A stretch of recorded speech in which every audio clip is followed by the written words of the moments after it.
How I love to vibe when I'm vibing with you. How I love to vibe when the vibing is true. How I love to vibe when I'm vibing with you. We're vibing, we're vibing, we're vibing, we're vibing. It's Mike and Cass vibing out. Well, hello. Hello, beautiful spirit. Hello, beautiful spirit. Always good to see you. Always Yes. good to see you. We're connected in spirit too, wherever you are, maybe on this planet. Whenever you see this, doesn't even matter. Time is somewhat of an illusion. It's something that we use. So realize we're connected when you see it. And if you are seeing this, you're meant to see it. So stay tuned in. As always, I'm Mike. I'm Cass, and this is Mike and Cass vibing out. And we're coming to you today with so much love, and we have a good episode all about our recipes for fulfillment, for success, for wholeness in life. We all want to feel happy, whole, joyful. And so we're going to kind of just go off the top of our heads and say what's helped us and what we believe is necessary to have a whole and fulfilling life. Recipes for living your best life, baby. Yes. That's what we is. So, once again, it's always just a conversation. Nothing's pre-planned, so it can be divinely oriented. So, like, whatever comes through, it comes through. It's off the top of my head, I'm thinking about a success checklist. So, there's things on a daily basis. If you haven't done this yet, I strongly suggest you do so. You can always add to it. Make a list of the things that make your life feel fulfilled. Like, so if you do all these things on a daily basis, at the end of the day, you'll feel like you had a life well lived. And that could be, Cass will speak on meditation, exercise, getting your body moving, what you put in your body, conversations you're going to have, choose not to have, those little things that bring you joy, whether it's being out in nature, if it's like getting your nails did, whatever those little things are, you put on your checklist as far as like joy. That's a good place to start. I really like that idea because, I have this journal that sort of asks the same thing. Like it has a daily sort of planner thing. And in the mornings, it asks, what are some things you're grateful for, intentions for the day. And one of the things is what will make today feel full. So it's not a to-do list, but it's like still a to-do list, but with a different intention behind it. Not just like, oh, I have to do these things. It's like, wow, these things are going to make my life better, make me feel full, whole today. So I really like that. So yeah, y'all, go make that list right now. Make that list. It's amazing. Yes. And then you can even put things like, maybe not on a day-to-day you're going to do, like getting your nails done or something. Like every day you can't do that. But when you're maybe having some free time or feeling a little down, then you can go back to that list and be like, oh, these are the things that make me feel happy and upbeat and joyful, because sometimes we forget that when we're in those lower places. And going back to the meditation thing, one of the things I would say is so key for living a full life is just being in the present. So for me, that is practicing meditation on a day-to-day, doing formal mindfulness practices, but also just living daily life in the present. It's normal to be excited for the future or reflect on the past. But if you stay there in your mind for too long, you're never going to be fulfilled. It's not the way things work, because the only thing that's really happening is right now, right here, so right now. Within it, I think it'll probably naturally happen. I think one of the things that always pops up is we're going to ask you questions just to make you think. Now, we all know that the present is the only thing we have, but how good are you at living in it? How good are you living in this now moment? And this will be a different thing we would get into later, but many of us are either future-oriented people, past-oriented people, or a combination of both that keeps us from living in this actual now moment. And we'll miss what happened. A great example is like if you've ever done something where you had a great time with your friends, right? And you look back on it, you get this nostalgic feeling. And the feeling when you look back on it is better than when it was actually happening. Oh, that's a good, Which just kind of proves that you weren't even present in that actual moment, because you were somewhere else, So getting good at being present, meditations are absolutely a great form of doing that. Off the top of my head, conscious breathing, setting alarms throughout the day just to stop and check in with yourself just for 1 minute. Set 3 alarms throughout your day, just take 1 minute just to breathe.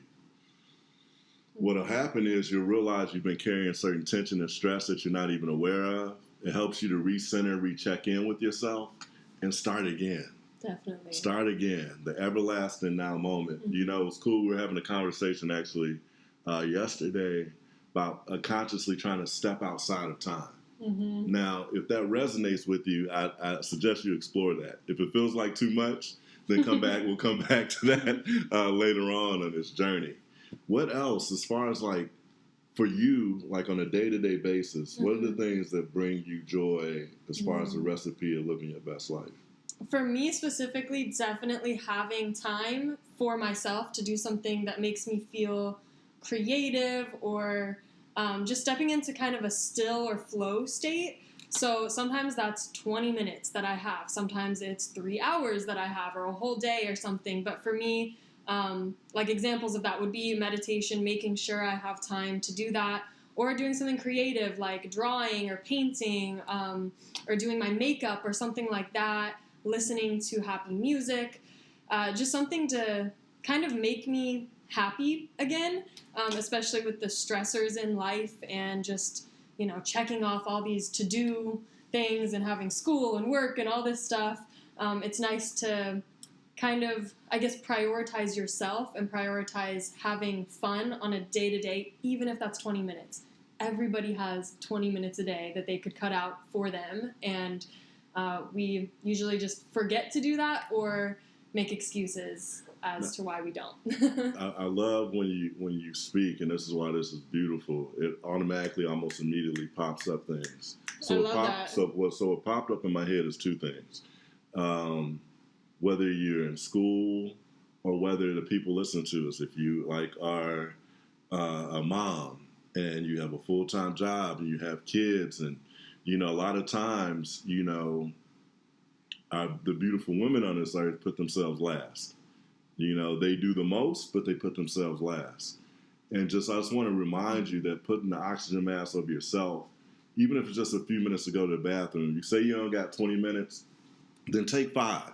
Mm-hmm. You know, go to the bathroom and just, whatever it is, take time for yourself, you know, and realize that by you doing the things that take care of you first, you'll be better for your family, for your friends, for your work and everything else, you know, and know that nobody's going to be lost without that, you know, and you're setting an example for others. You know, if you have children, you want to set the proper examples from them. They want to know that their parents, you know, are certain, they take care of themselves, and they see that, and they're sponges, you know, and so that's really important that you make that time, that you take that time and say as an absolute necessity, not something that you'll get around to later.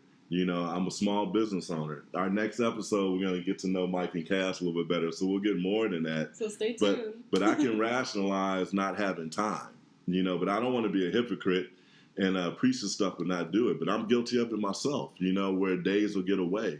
Mm-hmm. But the difference between me taking that time to recenter myself, to be in this now moment, taking a few breaths, to focus on what's good in life, pays dividends beyond what I could ever say. Yeah. You know? And so, Definitely. Another one.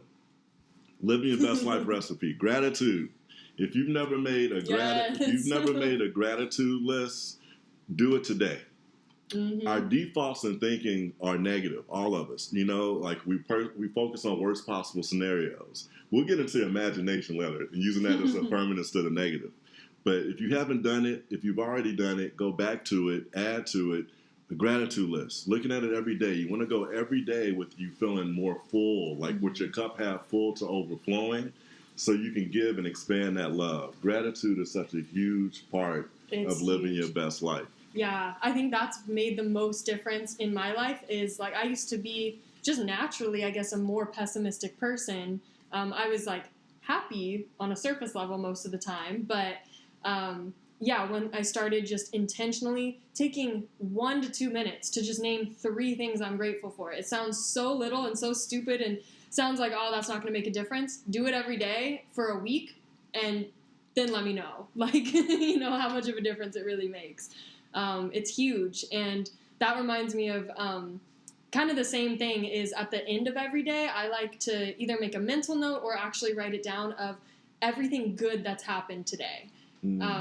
And so it's the same sort of thing. It's like I'm grateful for all the good things, but that's especially important on days where like maybe it didn't go so well, maybe really shitty things happened, but to go back and be like, well, I got up, well, I have a house to be in, or I have a bed to sleep in, that was something good that happened and that I have, and just reminding yourself, you know, every day of the good.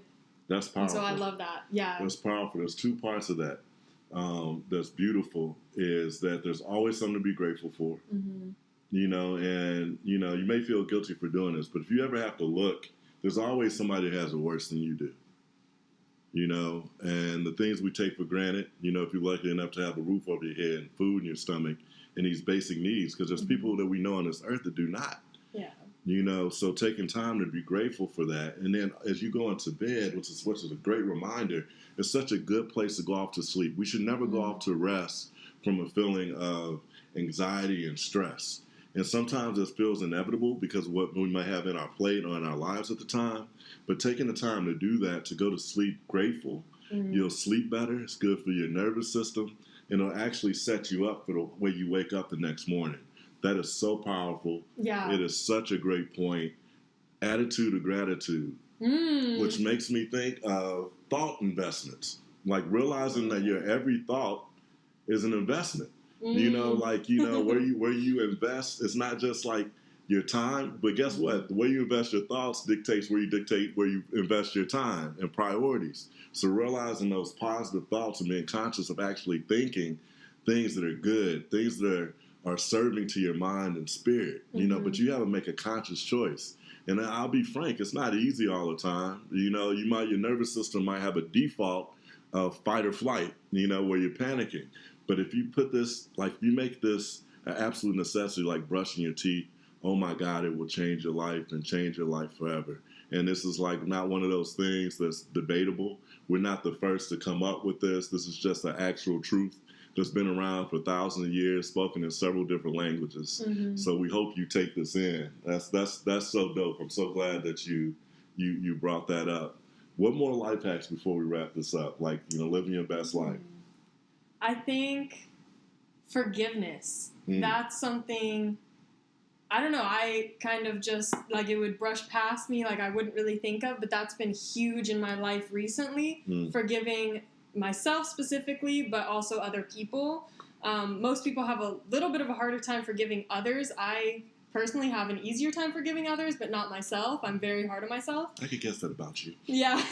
And so that's been huge for me, because if you think about it, when you're holding resentment towards somebody else or even towards yourself, thinking, oh, I didn't do good enough, I'm not a good person or whatever, that just holds you back because you're in a place of negativity, and you're not going to feel encouraged to do any better, to make any better decisions, to come from a place of love if you're just hating on yourself or hating on others. There's just negative energy. And with other people, especially, it's like you're holding that resentment in. That doesn't do anything to them. You're not like getting back at them for something. By holding that hate, you're just hurting yourself. Yeah. So one of the greatest analogies, I'm so glad you brought that up, because there's a lot of energy that goes along with that. And let's be frank, all of us need to forgive ourselves to certain degrees. We all have pains and things we've been through, you know, and ways we need to for sure forgive ourselves and forgive others. And when you become really about that life, you take full responsibility for your life. That's huge. And so you ultimately end up just focusing on forgiving yourself, because you take responsibility for everything. Now, that's going to be too much for a lot of people. And realize forgiveness doesn't always, you know, take the first time. So you have to forgive yourself sometimes 2 and 3 times for the same things. Yeah. You have to forgive that other party that had the mistake and hurt you. It may not take the first time, but you want to keep doing that because a lack of forgiveness holds you back. A great analogy given is like taking a poison pill and expecting the other person to die. You know, yeah, I like that. And the lack of forgiveness is exactly what it is. So give yourself the gift, not for the other person, but for you to forgive and know that you are worthy of forgiveness. Know that we all have mistakes in life. That's all that mistakes are, is mistakes. And we all have them. We all have them, you know, but they don't define you. You know, as long as you choose and you learn from it, you move on from it, and it can become a gift. And also allows for more compassion for other people. That's such a beautiful thing. Make sure that you I'm gonna wrap this up because I think it's a perfect time with forgiveness. Because some people need to meditate on that. Mm-hmm. Give yourself the gift of being light. Have a light heart, and forgiveness is a huge part of that. Be a kid for life. Don't take yourself so damn seriously. You deserve to have a wonderful and beautiful life. And I hope it's okay with you that we wrap this up. But that's such a powerful point to end on and to meditate on. We love you, by the way. Sending so much yeah, love. and we're rooting for you. So till next time, this is Mike and Cass vibing out. Much love. Hope you enjoyed. See y'all next time. Yes. Peace.